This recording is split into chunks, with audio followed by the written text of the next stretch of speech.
صباح الخير، شلونكم اخواني؟ ان شاء الله تكونون بخير.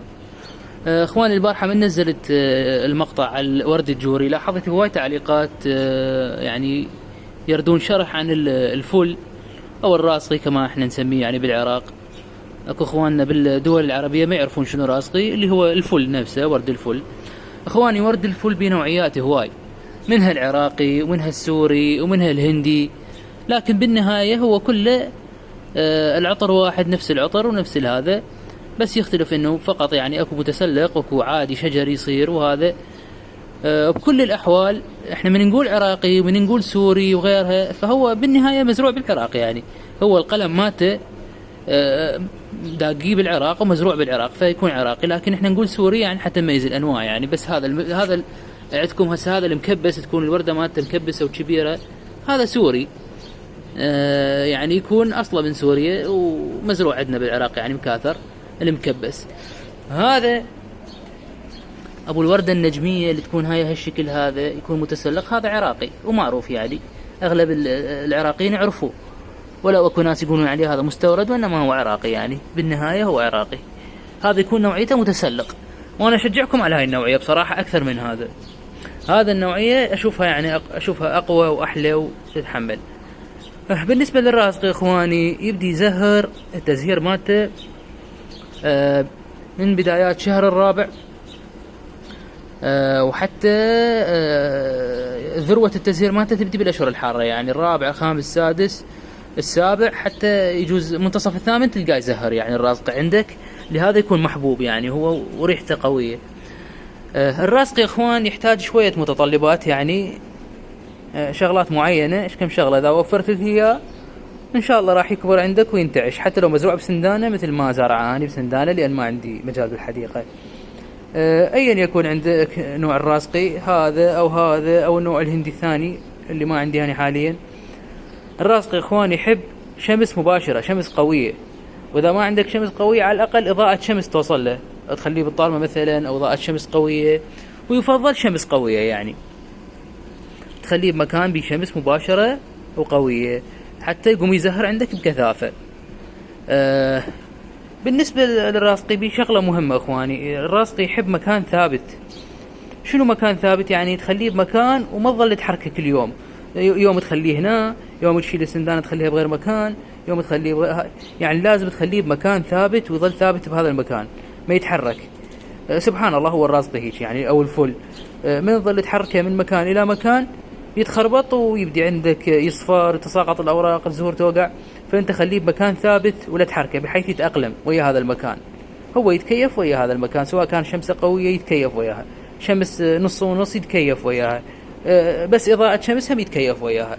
فاهم شيء تخليه بمكان ثابت، واذا اكو شمس عندك مباشره يكون افضل. سماد العفو نبات الفل او الراسقي يا اخواني يحب التربه الحامضيه، يعني يفضل خليط التربه يكون بيتموس، واذا مع شويه رمل يعني، بس الاكثر بيتموس، لان البيتموس حامض يعني، ويفضل نوعيه جيده، مو من هذا العراقي المخشوش. شوفوا لكم نوعيه زينه هولندي زين.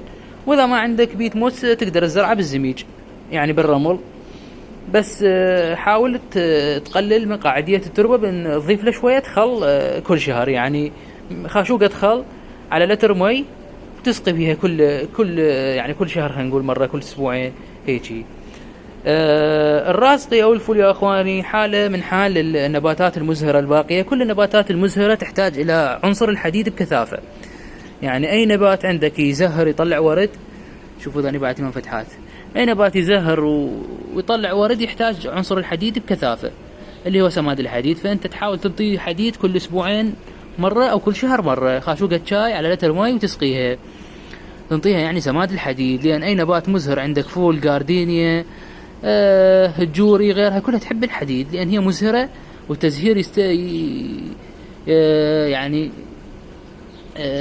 يخلص عنصر الحديد، يستنزف العنصر الحديد بها بكثافه يعني بكثره. بالنسبه للسقي مالتها اخوان، السقي مالتها عنده جفاف سطح التربه نهائيا، يعني من تشوفها نشفت تماما يلا تسقيها. شوف هسه هاي مسقيه يعني التربه مبلوله، من تشوف التربه نشفت يلا تسقيها. مرات تشوف الطبقه الخارجيه يعني مال الفل مال التربه الطبقة ناشفة الفوقانية، فانت شو تسوي؟ تحفر بيدك شوية وتشوف الطبقة اللي تحت ناشفة او مبلولة. اذا ناشفة اسقيها، واذا مبلولة اتركها الى ان تنشف نهائيا يلا تسقيها. بالنسبة هسه احنا بالعراق الاجواء حارة ومخليها بالشمس مباشرة، فدا اسقيها يوميا لان يوميا التربة تنشف. انت شو وقت ما تنشف عندك التربة اسقيها، هذا معيارك يعني للسقي. مو بس الفل، اي نبات تنشف التربة نهائيا يلا تسقيه افضل، حتى ما يصير بيها اعفان ويصير بيه غيرها. بالنسبة للتسميد مال الفل، التسميد مالته سهل. لابد انه تسميد حيواني بالشتاء لازم، يعني سواء كان مزروع بالحديقة او مزروع بسندانة لازم تسميد حيواني. اي نوع من انواع الاسمدة الحيوانية، سواء كانت غنم، طيور، دجاج، جاموس، بقر، اي نوع من هاي الانواع الاسمدة، يعني اي نوع يكون متحلل وقديم وعابر عليه سنة، يفضل تشتري من المشاتل، يعني ما تسوي بنفسك وتحط لها. سواء كانت مزروعة بسندانة ضيف لها، كانت مزروعة بالأرض احفر دائما دائرها وضيف لها سماد على بالكمية اللي تحتاجها، سماد حيواني أي إن كانت نوعيته. وإذا تقدر أكو سماد سحولة، سماد الخنس تكرمون، اللي هو مخلفات البني آدم البشر، هم موجود هذا بالبشاتل، ضيف له يكون متكتل هذا على شكل كتل، ضيف لها كتلة بالسندانة راح يعطيها طاقة ويخليها تزهر، يعني لو خنس لو سماد حيواني. هذا الحكي بالشتاء، هذا الحكي هذا الكلام بالشتاء، خلال شهر الواحد أو خلال شهر 12. أنت بكيفك خلال هاي الأشهر الباردة، يعني يا شهر 12 يا شهر الواحد، حتى يجي وراها تدف الجذور وبعدين يجي وراها الربيع، تلقى غذاء تتغذى عليه أو تقوم الزهر عندك. بالنسبة للأسمدة الكيميائية اللي يحتاجها ورد الفل أو الرازقي كما نسميه إحنا، يعني دائما أنا أقول رازقي أو فل لأن أكو ناس ما تعرف يعني بالتسمية المحلية. يحتاج كأسمدة يعني خلال الربيع، من بداية شهر الثاني أو نهاية شهر الثاني نبدأ نسمد أسمدة كيميائية. شنو أسمدة كيميائية؟ أي نوع عندك، NPK المتعادل اللي هو العشرينات، يفي بالغرض يعني كل أسبوع أو كل أسبوعين مرة. عندك NPK عالي الفسفور حتى تخليه زهر، هم يفي بالغرض. من يبدي يطلع عندك ورد هيك تنطي عالي البوتاسيوم حتى تكبر الزهرة وتفتح عندك بسهولة.